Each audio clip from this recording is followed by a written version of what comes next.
নমস্কার বন্ধুরা, আমি প্রশান্ত হালদার। আমার আর্ট সংক্রান্ত ছোট্ট চ্যানেল প্রশান্তস আর্ট রুম। থার্মোকল দিয়ে ডিজাইন করা কোনো কঠিন ব্যাপার নয়, এটি যে কেউ করতে পারে। তবে একটি সুন্দর ডিজাইন পেতে গেলে অবশ্যই ছবিটিকে খুব সুন্দরভাবে সঠিক প্রপোর্শনে আঁকতে হবে, তাহলে একটি সুন্দর ডিজাইন পাওয়া যাবে। থার্মোকলের ডিজাইনের ক্ষেত্রে যদি ভালো মানের থার্মোকল নেওয়া হয় তাহলে ডিজাইনটি খুব সুন্দরভাবে তৈরি করা যায়, কাজে খুব সুন্দর ফিনিশিং আসে। থার্মোকল কাটার সময় যে চাকুটি আমরা ব্যবহার করব, চাকুটি অবশ্যই ভালো ধারের হতে হবে।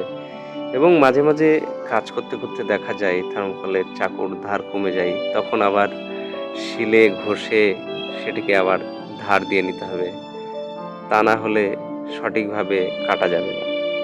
থার্মোকলের ওপর আঁকা ডিজাইন থেকে সঠিক ফিগার বার করতে হলে অবশ্যই থার্মোকল কাটার চাকুটিকে একদম সোজাভাবে রাখতে হবে, তা না হলে দিকে টেড়ে যেতে পারে ডিজাইন কাটিংয়ের সময়। চাকু দিয়ে থার্মোকলের ডিজাইনটি কাটার সময় খুব সাবধানতা অবলম্বন করা প্রয়োজন। একটু বেশি চাপাচাপি করলে থার্মোকলটি যদি ভেঙে যায় তাহলে ডিজাইনটাই নষ্ট হয়ে যাবে, সেই জন্য খুবই সাবধানে কাজ করতে হবে।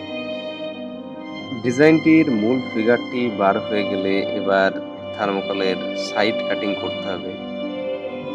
সাইড কাটিংয়ের মাধ্যমে ডিজাইনটি আরও খুব সুন্দর হয়ে উঠবে। এই ক্ষেত্রে চাকুর প্রত্যেকটি স্ট্রোক খুব সাবধানে বুঝে শুনে দিতে হবে, কোথায় কতটুকু কাটলে ডিজাইনটি আরও সুন্দর হয়ে উঠবে, এটি মনে মনে ভেবে নিতে হবে। সাইড কাটিংয়ের ক্ষেত্রে কোনো বাধা ধরা নিয়ম নেই, যার চোখে যতটা সুন্দরভাবে ধরা দেবে সে সেইভাবে কাটতে পারেন।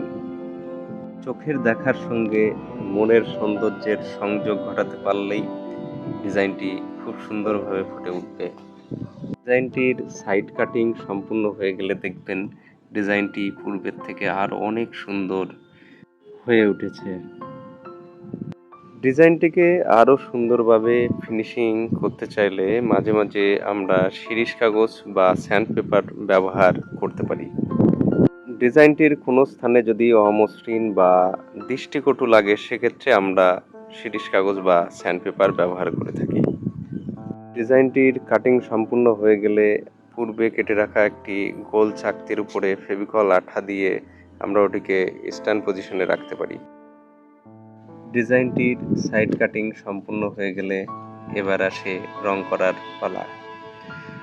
রং করার ক্ষেত্রে আমরা ছোট্ট একটি পাত্রে কিছুটা লিকুইড ফেভিকল আঠা নিয়ে নেব এবং ব্রাউন পিগমেন্ট কালারটি ওর মধ্যে নিয়ে নেব। এবার আঙুলের সাহায্যে ভালো করে সুন্দর করে ওটিকে মিক্স করে নিতে হবে। এরপর তার মধ্যে পরিমাণ মতো জল অ্যাড করতে হবে। যতক্ষণ না রং সুন্দরভাবে মিশে যাচ্ছে ততক্ষণ পর্যন্ত ভালোভাবে সেটিকে আঙুল দিয়ে নাড়িয়ে চাড়িয়ে তৈরি করে নিতে হবে।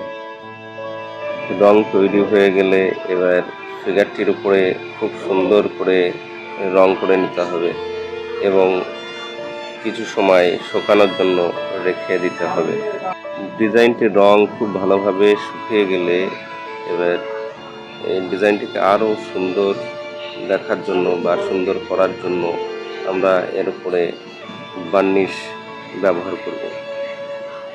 ডিজাইনটির উপরে বার্নিশ লাগালে এটি একটি কাঠের তৈরি বলে মনে হবে।